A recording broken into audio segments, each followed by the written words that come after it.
बड़े उसके जैसा दुनिया में कोई दयालु नहीं होगा मेरे शिव जैसा, बहुत बहुत एडवांस। अच्छा, सबसे ज्यादा आनंद आता है ना हरतालिका तीज के दिन, तुम देख लो, भगवान भला करे ऐसो आनंद आए।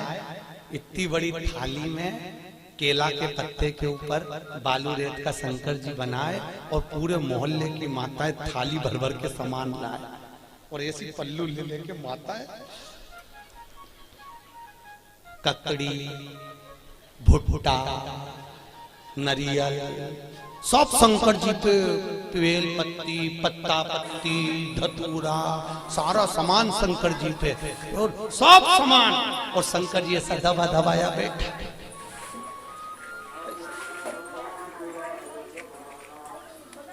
पार्वती जी बोली हटाऊं क्या? शंकर जी बोले धरे रहने दे, अब तो सुबह 4 बजे हटेगा। और ये पूरी रात भजन गाती फिरे, तांबा का हंडा तातो धरो पानी। शंकर जी बोले रहने दे, सुबह से लेकर शाम तक में 25 बार नहवा दी।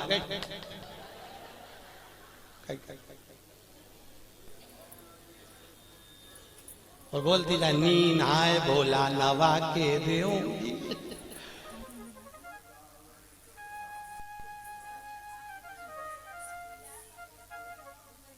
इससे ज्यादा आनंद आवे तो कावड़ यात्रा में तुम देखना, और ऐसी भीड़ और लोग कावड़ ले लेके और भगवान पे जो गंगा जल फेंके, जो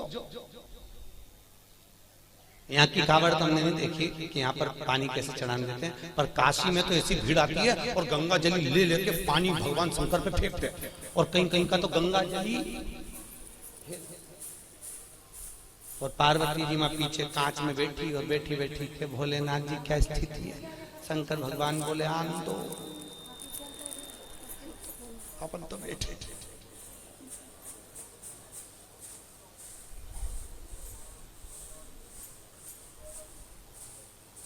बहुत दूर से आए,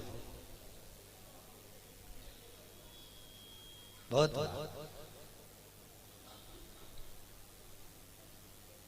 और आनंद इतना रहे ना हरतालिका तीज के दिन, माताएं दो सुबेरे से लेके 12:30 बजे तक बहुत अच्छी दिखती है।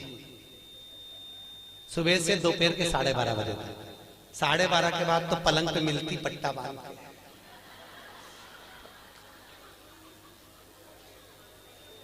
फिर 4 बजे उठती, फिर जाके नहा के बाल, तो भी मुंह पे स्माइल बिल्कुल नहीं रहे, बेचारी ऐसी रहे जैसे मरी हत्या।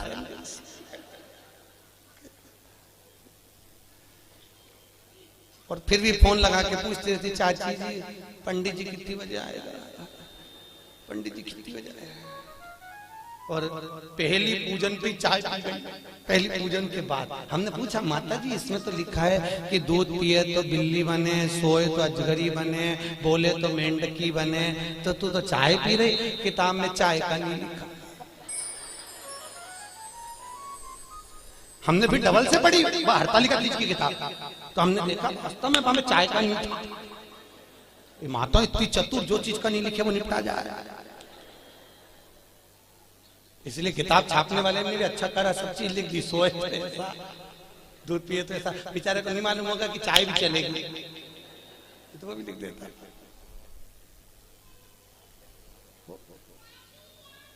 महाराज शिव करुणा सागर, उसके बराबर दुनिया में कोई करुणा नहीं कर सकता। राम जी की सेवा में तो ये भी चाहिए वो भी चाहिए, और कृष्ण की सेवा में भी ये चाहिए वो चाहिए, और शंकर की सेवा में तो पानी चढ़ाओ तो ठीक है, नहीं चढ़ाओ तो ठीक है, नहीं तो यहाँ तो शास्त्र कह रहा है मुझे कुछ भी प्रिय नहीं है। शिव कहते हैं मुझे केवल एक प्रिय है और वो सत्य प्रिय है, इसलिए सत्यम शिवम सुंदरम, मुझे सत्य प्रिय है। इसलिए जो मर जाता है उसको तोप के ले जाते हैं, तो चिल्ला चिल्ला के जाते राम नाम सत्य। दुनिया के लोग इसलिए चिल्ला के ले जाते हैं कि इसको स्वीकार कर लेना, इसी ने सत्य बोला है, हम तो यूं ही झूठे ला रहे, हमारा काम तो इकट्ठा करके तुम्हारे यहाँ छोड़ना। असत्य ना बोलो, सत्यमय जीवन को जियो।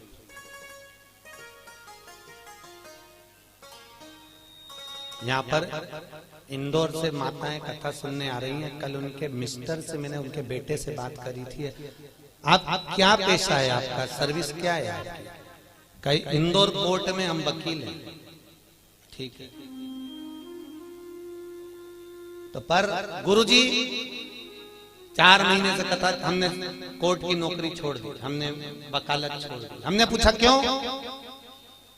शिव महापुराण की कथा में आप बोलते हो कि सत्यमय जीवन जियो और वकील बन जाते हैं, तो इतना झूठ बोलना पड़ता है, इतना झूठ बोलना पड़ता है, परिवार चलाना पड़ता है। आज भी वो माताएं आई हैं, आज भी वो भैया आया होगा कि नहीं आया होगा? आया कहीं? आए? आज भी वो कथा में आया, कहे गुरुजी मैं दूसरी नौकरी कर लूंगा पर झूठ बोलने की नौकरी नहीं चाहिए मुझे, क्योंकि मुझे जाना उसके पास में है, तो मुंह भी उसको दिखाना पड़ेगा। और अगर मेरी जिंदगी, और आपसे भी निवेदन है, तुम झूठ बोल रहे हो अपने परिवार को पालने के लिए चलेगा, पर थोड़ा सा सत्यमय जीवन जी लो। हफ्ते भर में एक दिन ऐसा बनाना जिंदगी में कि आज मैं दिन भर झूठ नहीं बोलूंगा, चाहे मोबाइल हो चाहे परिवार हो, बिगड़े काम बिगड़ जाए पर झूठ नहीं बोलूंगा। अपने जीवन को आज मैं सत्यमय जीऊंगा। केवल सत्यनारायण की कथा कराने से, शंकर पे पानी चढ़ाने से शंकर नहीं मिलेगा भाई। थोड़ा जीवन को सत्यमय जीना पड़ेगा। बहुत जीवन को तुमसे नहीं बनता, स्पष्ट कह दो मेरे से ये काम नहीं बनता, बनता तो करो सत्यमय जीवन जियो, झूठ नहीं, झूठ नहीं। मेरे को आता ही नहीं, जो आता वो आया, सामने आया, जो चीज है वो सामने। सत्यमय जीवन जियो, बहुत अच्छा लगेगा आपको। आपकी जिंदगी में आप सुंदरता प्राप्त करें। सत्यम शिवम सुंदरम, अगर सत्य बोलोगे तो शिव मिलेगा, और शिव मिल गया तो जीवन सुंदर हो जाएगा। क्यों जीना सत्यता में, क्यों जीना सत्य? असत्य के चक्कर में एक गांव के पंडित जी मर गए, बहुत विद्वान कथाकार, बड़े विद्वान प्रखर, और मर गए तो नरक में चले गए। अब गांव के 2-4 लोग और मर के नरक में गए, तो नरक में गए तो पंडित जी मिल गए। तो गांव के लोगों ने कहा पंडित जी तुम तो हमारे गांव के इतने विद्वान पंडित जी थे, तुम तो खूब पूजन पाठ करते थे, फिर नरक कैसे चले गए? पंडित जी बोले ये मैं खुद नरक नहीं आया, पत्नी के चक्कर में आया। तो पत्नी ने कहा नरक भेज दिया तुमको? वो रोज तैयार होके आके मुझसे पूछती थी मैं कैसी लग रही,